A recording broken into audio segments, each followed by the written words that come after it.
जब से अरमान का रिश्ता हुआ था सब परिवार वाले खुश थे। बाऊजी, माँ, अरमान का बड़ा भाई और जो खुश नहीं था वो थी अरमान की भाभी। ऊपर से संगीता सबको खुश नजर आती थी, पर उसके अंदर अरमान और उसकी होने वाली पत्नी से खुश नहीं थी। माँ ने बड़े चाव से अरमान की होने वाली पत्नी के कपड़े और जेवर खरीदे। वे जब भी अरमान की होने वाली पत्नी का सामान देखती तो बहुत जलती। अरमान का बड़ा भाई, जिसका नाम मोहित था, उसने कितनी बार संगीता को समझाने की कोशिश की, पर संगीता के दिमाग में एक भी बात नहीं पड़ी। मोहित संगीता को समझा समझा थक गया था, वो भी परेशान रहने लगा। अब संगीता को अपने पति की भी कोई परवाह नहीं थी, वो सिर्फ अपने बारे में ही सोचती। जहाँ तक कि उसे जो कोई भी मिलता अपने ससुराल की बुराइयां ही करती रहती और अपनी होने वाली देवरानी की भी बातें करती। संगीता सोचती थी कि वो मुझसे ज्यादा पढ़ी लिखी है, घर में उसी की ही चलेगी, पर मैं ऐसा कभी नहीं होने दूंगी। उसकी सास और उसके ससुर बहुत ही अच्छे थे। संगीता ने जो भी मांगना उसके सास ससुर ने उसे ला कर देना, पर संगीता को पता नहीं क्या चाहिए था। एक दिन सुबह संगीता की सास ने पूछा कि बहू आज खाना नहीं बनाया, तो आगे से संगीता कहती है कि माँ जी मेरी तबीयत ठीक नहीं है, मुझसे तो उठा ही नहीं जा रहा, मुझे चक्कर आ रहे हैं। तभी उसकी सास ने अपने बेटे को आवाज लगाई कि मोहित बेटा इधर आ। मोहित जब कमरे में आता है तो उसकी माँ मोहित को कहती है कि तुमने बताया नहीं कि संगीता की तबीयत ठीक नहीं है। मोहित अच्छे से जानता था कि संगीता नाटक कर रही है और वे माँ के सामने कुछ नहीं बोला। माँ कहती है कि जा संगीता को डॉक्टर के पास ले जा। माँ के चले जाने पर मोहित दरवाजा बंद करता है और संगीता से पूछता है कि क्या तुम सच में बीमार हो या नाटक कर रही हो। संगीता कहती है कि आप हमेशा से ही मुझे गलत समझते आ रहे हैं। आप माँ बाबूजी को तो कुछ नहीं कहते जो मुझसे घर का सारा काम करवाते हैं। कल रात को भी उन्होंने मुझसे सारा रसोई का काम करवाया था। मैंने बोला कि मुझे चक्कर आ रहे हैं। मैंने माँ जी को बताया तो माँ जी कहती कि मुझे नहीं पता, चुपचाप खाना बना। मोहित आगे से कहता है कि मुझे माँ का पता है, वो ऐसा नहीं बोल सकती। फिर मोहित संगीता को डॉक्टर पास ले जाता है।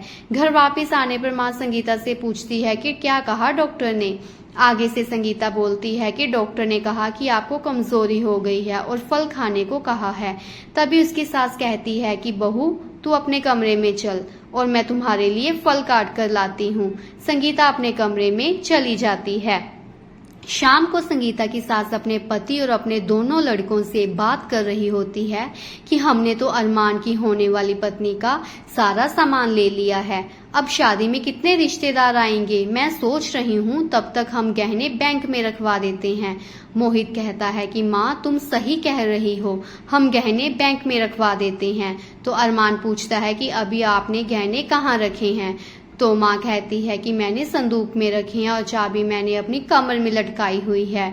संगीता घर वालों की सारी बातें सुन रही होती है। रात के 10 बज रहे थे, सारे घर वाले सो गए थे। संगीता अपने कमरे में थी और लेटे लेटे उसके दिमाग में एक कलाकारी आती है। वे धीरे धीरे उठकर अपनी सास के कमरे में जाती है और सास की कमर पर चाबियों का गुच्छा देखती है, पर कमर पर चाबियों का गुच्छा नहीं होता।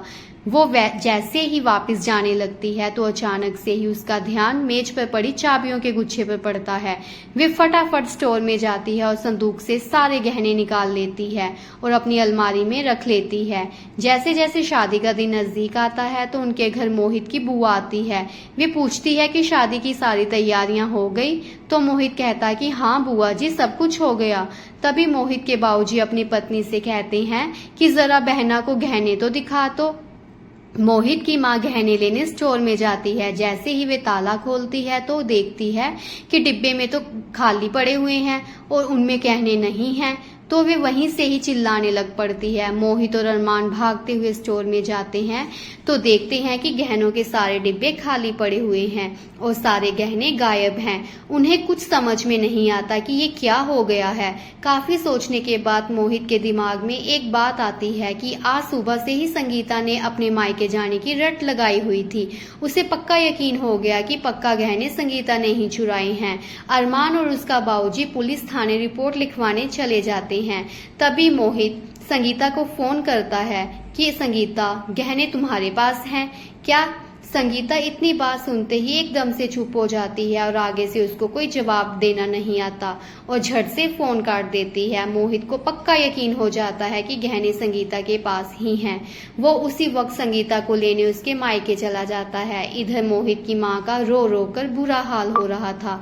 मोहित संगीता को घर से वापस ले आता है और माँ से झूठ बोलता है कि माँ, मैंने ही संदूक में से गहने निकालकर अपनी अलमारी में सुरक्षित जगह पर रख लिए थे। तो सारे घर वाले कहते हैं कि तुमने बताया क्यों नहीं। तो मोहित कहता है कि माँ, मुझे याद भूल गया। इधर संगीता को ये टेंशन खाई जा रही थी कि मैंने तो असली गहने बेच दिए हैं और नकली गहने घर वालों को दे दिए हैं। अगर घर वालों को पता चल गया तो घर वाले मुझे घर से बाहर निकाल देंगे। संगीता के चेहरे पर डर साफ तौर पर दिखाई दे रहा था, पर वो नहीं चाहती थी कि उसकी देवरानी मेरे गहनों से भी अच्छे गहने पहने। शादी का दिन नजदीक आ जाता है। जब बारात लेकर अरमान अपनी पत्नी कुमकुम को घर वापस लाता है तो अरमान की मां अपनी छोटी बहू को पहनने के लिए गहने देती है। अगले दिन जब अरमान अपनी पत्नी के साथ उनके घर जाते हैं तो कुमकुम के पापा कुमकुम के पहने हुए गहने देखते हैं। तो वे कुमकुम के पास जाते हैं और अपनी बेटी को बोलते हैं कि बेटा, जरा अपना हार तो उतार कर बता, क्योंकि कुमकुम के पिता सुनार थे। कुमकुम अपना हार उतार कर देती है तो उसका पिता हैरान हो जाता है कि ये हार तो नकली है। वे फिर सारे गहने देखता है पर सारे नकली होते हैं। घर जाकर अरमान अपनी माँ को बताता है तो माँ कहती है कि ये कैसे हो सकता है। तभी मोहित से चुप नहीं रहा जाता और वे संगीता की सारी सच्चाई घर वालों को बता देता है।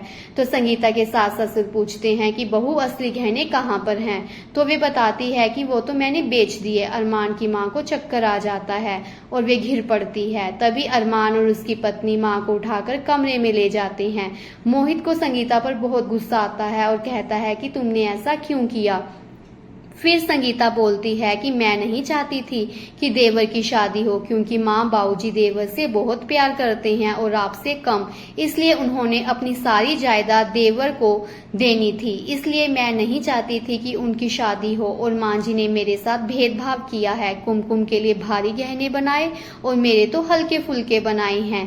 ये सब बातें उसके सास ससुर सुन रहे होते हैं और कमरे में आते हैं और अपनी बहू से पूछते हैं कि हमने तुम्हें यहाँ कोई चीज की कमी नहीं आने दी, पर फिर भी तुमने हमारे साथ ऐसा क्यों किया। संगीता भागती हुई रसोई में जाती है और गैस जलाकर अपने दोनों हाथों पर रख देती है। भागती हुई उसकी सास रसोई में जाती है और अपनी बहू के 2-3 थप्पड़ लगाती है। तो संगीता रोने लग जाती है और अपनी सास से माफी मांगती है कि माँ जी, मुझे माफ कर दीजिए, मुझे ऐसा नहीं करना चाहिए था, मैं आपको गहने वापस ला कर दूंगी। तभी उसकी सास कहती है कि तुम्हें अपनी गलती का एहसास हो गया, हमारे लिए इतना ही काफी है। तो फ्रेंड्स, ऐसी और वीडियोस देखने के लिए प्लीज मेरे चैनल को सब्सक्राइब जरूर कीजिएगा।